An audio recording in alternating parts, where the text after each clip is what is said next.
इस्लाम जो है मैंने कबूल करने की जो मेरी शुरुआत है, मैं कुरान को इसलिए पढ़ रहा था ताकि मैं उसमें कुछ गलतियां निकालूं।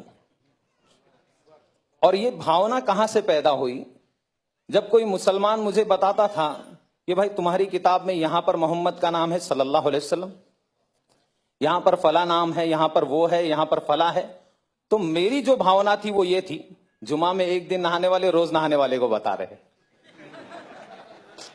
मैं नहीं जानता था इस्लाम को।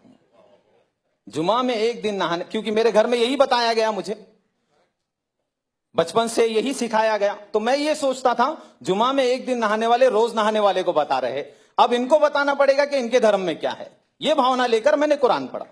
ये भावना लेकर मैं कुरान को पढ़ना शुरू किया। सबसे पहले फतेह मोहम्मद जालंधरी साहब का मैंने कुरान उठाकर पढ़ा, तर्जुमा पूरा मुकम्मल, अल्लाह का बहुत बड़ा एहसान है।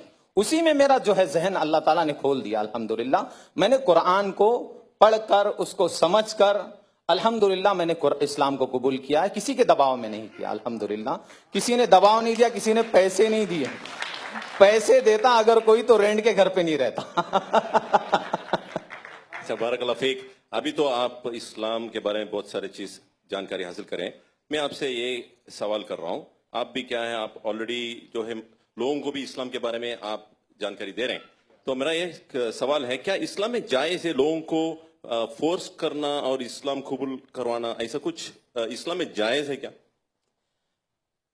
कुरान की आयत है, अल्लाह ताला ने कुरान में अध्याय नंबर 2 के श्लोक नंबर 256 में अल्लाह ने कहा, ला इकराह फिद्दीन, धर्म के नाम पर कोई जबरदस्ती नहीं है। कद तबय्यन रुश्द मिनल गई, मैंने अंधकार और प्रकाश को वाज़ेह कर दिया। अंधकार क्या है? अंधकार यह है कि उस सच्चे पालनहार को छोड़कर किसी अन्य के सामने अपने माथे को टेकना, जिसने अपनी मां की कोख में, हमारी मां की कोख में हम सबका निर्माण किया है, उसको छोड़कर उसकी पूजा करना जो खुद मां की कोख से आए हैं, उसकी पूजा करना जो सूर्य की पूजा जो खुद अस्त हो जाता है, जो खुद निकलता है, उसकी पूजा करना, ये अंधकार है। प्रकाश क्या है? जिसने इस प्रकाश देने वाले सूर्य की पूजा की बनाया है, उसकी पूजा की जाए, ना कि सूरज की पूजा की जाए, ना कि चांद की पूजा की जाए।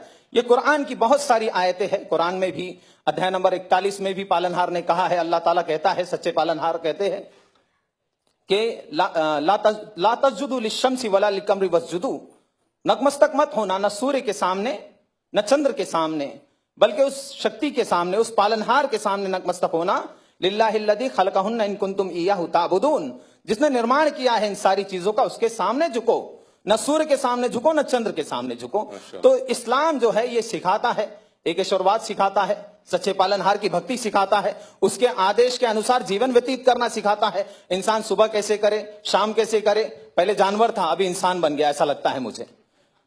पहले मुझे नहीं मालूम था कैसे जीना है, क्या करना है। सोकर उठूं तो क्या करूं? सोकर उठना भी भक्ति है। इस्लाम में अगर कोई आदमी सोकर उठता है, अल्हम्दुलिल्लाहिल्लज़ी अहयाना बादा मा अमातना व इलैहि नुशूर पढ़ता है, तो उसको सवाब, सोने का अज्र मिल रहा है। बाथरूम जा रहा है, वहां पर भी भक्ति की प्रेरणा दी गई है, बाथरूम की प्रार्थना करनी है। निकल रहा है तो प्रार्थना कर रहा है। सड़क पे कैसे चलना, थूकना, अल्लाह अकबर, बड़ा एक हर अमल को जो है बताया गया। थूके कैसे इंसान, सामने ऐसे नहीं थूके, क्यों, किसी और को तकलीफ भी हो सकती है। सामने थूके और उसको दबा दे, या फिर उल्टी तरफ थूके, राइट तरफ ना थूके। थूकने की प्रेरणा देने वाला इस्लाम है। वो इस्लाम, अल्लाह अकबर, वो इस्लाम कभी भी किसी का खून बहाने की शिक्षा नहीं देता। बारकल्लाह फीक।